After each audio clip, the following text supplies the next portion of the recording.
யாரோட கூட்டணி யாரோட கூட்டணி யாரோட கூட்டணி? இதை எங்க முன்னாடி உட்கார்ந்து இருக்காங்க அன்பு சகோதரர்கள் பத்திரிகையாள, அவங்களுக்கு அதான் முதல் கேள்வி. உங்க எல்லாருக்குமே தெரியும், இவ்வளவு பெரிய ஒரு கூட்டத்தை இன்னைக்கு எந்த கட்சியா இருந்தாலும் நீங்க எடுத்துக்கங்க, ஆளுங்கட்சி, ஆண்ட கட்சி, மத்திய கட்சி, யாராக இருந்தாலும் குறைஞ்சது ஒரு 10 லட்சம் ஆகாது, 10-20 லட்சம் ஆகாது. ஆகும். என்ன காசு கொடுக்கணும், கோட்டர் கொடுக்கணும், சாப்பாடு கொடுக்கணும், லாரி வச்சு ஏத்தி கொண்டு வந்து இறக்கி உட்கார வைக்கணும். இதெல்லாம் கொடுத்தா தானே வருவாங்க. இது மாதிரி அவங்கள மாதிரி நாங்க காசு கொடுத்து கூப்பிட்டோன்னு வைங்க, ஓடி நாயக்குன்னு ஒரு தாங்காது. இதான் வரலாறு, அதுதான் தேமுதிக. இன்னைக்கு அந்த 2 கட்சிகளுக்கும் இணையாக சரிசமமாக சவால் விடக்கூடிய அளவு தமிழ்நாட்டில் இருக்கின்ற அனைத்து 63,000 பூத்துகளிலும் பூத் கமிட்டி அமைத்து கலெக்டரிடம் அதை ஒப்படைச்சு ஒப்புதல் ரசீது வாங்கிய ஒரே கழகம் தேசிய முற்போக்கு திராவிட கழகம். இன்னைக்கு தமிழ்நாடு முழுக்க நம்ம பார்த்தோம்னா எல்லாரும் பூத் கமிட்டி அமைக்கிறத பத்தி பேசுறாங்க. எல்லா பக்கமும் இன்னைக்கு ஆண்ட கட்சியும் ஆளுங்கட்சியும் பூத் கமிட்டி அமைப்பது இயல்பு. ஏன்னா ஆட்சியில இருந்திருக்காங்க பல ஆண்டுகள். ஆனால் இன்னைக்கு அந்த 2 கட்சிகளுக்கும் இணையாக சரிசமமாக சவால் விடக்கூடிய அளவு தமிழ்நாட்டில் இருக்கின்ற அனைத்து 63,000 பூத்துகளிலும் பூத் கமிட்டி அமைத்து கலெக்டரிடம் அதை ஒப்படைச்சு ஒப்புதல் ரசீது வாங்கிய ஒரே கழகம் தேசிய முற்போக்கு திராவிட கழகம் என்றால் இந்த சிறந்த பணியை செய்த கழக நிர்வாகிகள் தொண்டர்களுக்கு தான் அந்த வெற்றி போய் சேரும். ஏன்னா இன்னைக்கு கலெக்டர் ஆபீஸ்ல கலெக்டர்ஸும் கலெக்டர் ஆபீஸ்ல பணி புரிபவர்களும் பேசுறது நம்மளுக்கு தெரிய வருகிறது. என்னப்பா இது கட்சி தேமுதிக, கேப்டன் மறைஞ்சிட்டாரு, இவ்வளவுதான் இந்த கட்சின்னு பேசினவங்க மத்தியில இன்னைக்கு திமுக அதிமுகவுக்கு சமமா 63,000 பூத்திலையும் BL2 வாங்கின ஒரே கட்சி தேசிய முற்போக்கு திராவிட கழகம் என்றால் இது சாதாரண கட்சி இல்லை. இது மக்கள் போற்றும் கட்சி, மக்கள் விரும்பும் கட்சி. மக்களை தலைவர் விரும்பினார், தலைவரை மக்கள் விரும்பும் ஒரு உன்னத கட்சி அப்படின்னு இன்னைக்கு தமிழ்நாடு முழுக்க சொல்லிட்டு இருக்காங்க. நீங்க எல்லாரும் பார்த்திருப்பீங்க, நம்ம பார்க்காத அரசியல் இல்ல, வெற்றி இல்லை, தோல்வி இல்லை, துரோகம் இல்லை, சந்தோஷம் இல்லை, முதுகுல குத்துனது எல்லாத்தையும் பார்த்து கடந்து 20 ஆண்டு காலம் முடிச்சு 21வது ஆண்டுல அடி எடுத்து வச்சிருக்கோம். நமக்கு எதுவுமே இங்க புதுசு கிடையாது. ஏன் இதை நான் சொல்றேன்னா, இந்த தேர்தல் தமிழ்நாட்டுல மிக முக்கிய தேர்தல். எல்லாத்தையும் கடந்து வந்த நம்ம இப்ப யார் தெரியுமா? தேமுதிக நிறை குடம். எந்த சலசலப்புகளுக்கும் தேமுதிக அசங்காது, அலையாது. இன்னைக்கு எவ்வளோ பேர் நீங்க பாக்குறீங்க என்னோட பிரஸ் மீட், யாரோட கூட்டணி யாரோட கூட்டணி யாரோட கூட்டணி? இதை எங்க முன்னாடி உட்கார்ந்து இருக்காங்க அன்பு சகோதரர்கள் பத்திரிகையாள, அவங்களுக்கு அதான் முதல் கேள்வி.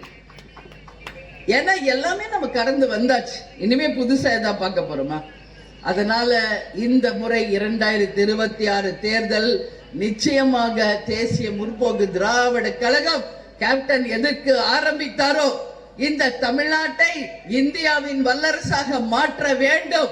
வறுமை கோட்டுக்கு கீழ் மக்கள் இல்லை, லஞ்ச ஊழலுக்கு அப்பாற்பட்டு ஒரு மகத்தான ஆட்சி, அனைவருக்கும் வேலை வாய்ப்பு, கஞ்சா போதை இல்லாம ஒரு தமிழ்நாடு, பெண்களுக்கு பாதுகாப்பு, வேலை வாய்ப்பு என்பதை உறுதி செய்யும் ஒரு தேர்தலாக தேமுதிக கூட்டணி அமைக்கும். அந்த கூட்டணி நிச்சயம் தமிழ்நாட்டுக்கும் மக்களுக்கும் பயனளித்து தமிழகத்தை முன்னேற்றும் ஒரு கூட்டணியாக இருக்கும் என்பதை மட்டும் இந்த நேரத்தில் நான் உறுதியா சொல்றேன்.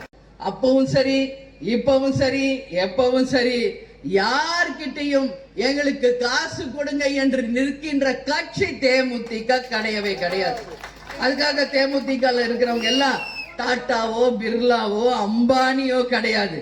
தலைவர் மேல் உண்மையான அன்பும் பாசமும் கொண்ட உண்மையான பாசத்திற்கான ஒரு கூட்டம் நம்ம கூட்டம் அப்படின்னு நான் சொல்றேன். உங்க எல்லாருக்குமே தெரியும், இவ்வளவு பெரிய ஒரு கூட்டத்தை இன்னைக்கு எந்த கட்சியா இருந்தாலும் நீங்க எடுத்துக்கங்க, ஆளுங்கட்சி, ஆண்ட கட்சி, மத்திய கட்சி, யாராக இருந்தாலும் குறைஞ்சது ஒரு 10 லட்சம் ஆகாது, 10-20 லட்சம் ஆகாது, ஆகும். ஏன்னா காசு கொடுக்கணும், குவார்டர் கொடுக்கணும், சாப்பாடு கொடுக்கணும், லாரி வச்சு ஏத்தி கொண்டு வந்து இறக்கி உட்கார வைக்கணும். இதெல்லாம் கொடுத்தா தானே வருவாங்க. உண்மையா இல்லையா? ஆமாவா இல்லையா? ஆனா இன்னைக்கு நீங்க எல்லாம் இங்க உட்கார்ந்து இருக்கீங்களே, உங்களுக்கு யாராவது 100 கொடுத்தாங்களா? சோறு கொடுத்தாங்களா? பீரு கொடுத்தாங்களா? கேப்டன் என்ற ஒற்றை சொல்லின் அன்புக்காக வந்த உண்மையான கூட்டம் இந்த கூட்டம். இதுதான் உண்மையான கூட்டம். இது மாதிரி அவங்கள மாதிரி நாங்க காசு கொடுத்து கூப்பிட்டோன்னு வைங்க, போடி நாயக்கன் ஒரு தாங்காது. இதான் வரலாறு, அதுதான் தேமுதிக.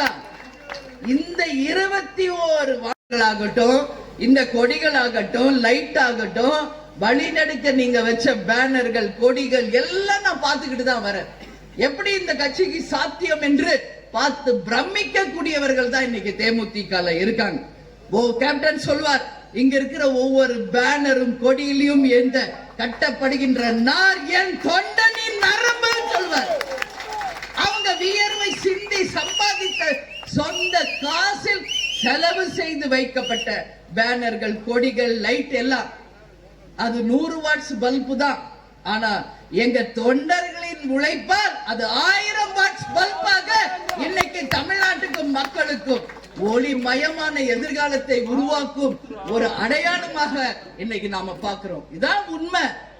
இன்னைக்கு இதுதான் உண்மை, இதுதான் நிஜம். அதனால உங்ககிட்ட நான் சொல்றேன், என்றைக்கும் நிஜம் ஜெயிக்கும். தலைவர் அவர்கள் எவ்வளையும் நீங்களும் அப்படிதான். ரைஸ் மில்ல ஆரம்பிச்சு இன்னைக்கு எதிர்கட்சி தலைவர் ஆன வரைக்கும் தான் உழைத்து சம்பாதித்ததை மக்களுக்காக கொடுத்த ஒரு உன்னதராக புனிதராக வாழ்ந்து இன்னைக்கு தெய்வமாக சித்தராக மறைந்திருக்கிற ஒரு தெய்வம் நம்ம கேப்டன் அவர்கள் என்றால் என் வார்த்தை மிக இல்லை.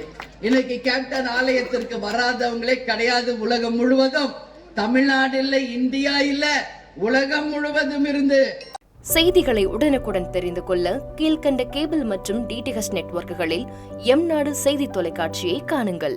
பாதகம் செய்பவரை கண்டால் நாம் பயம் கொள்ளலாகாது பாப்பா. மோதி மிதித்துவிடு பாப்பா, அவர் முகத்தில் உமிழ்ந்துவிடு பாப்பா. அண்மை செய்திகளை உடனுக்குடன் தெரிந்து கொள்ள இணைந்திருங்கள் எம்நாடு தொலைக்காட்சியுடன்.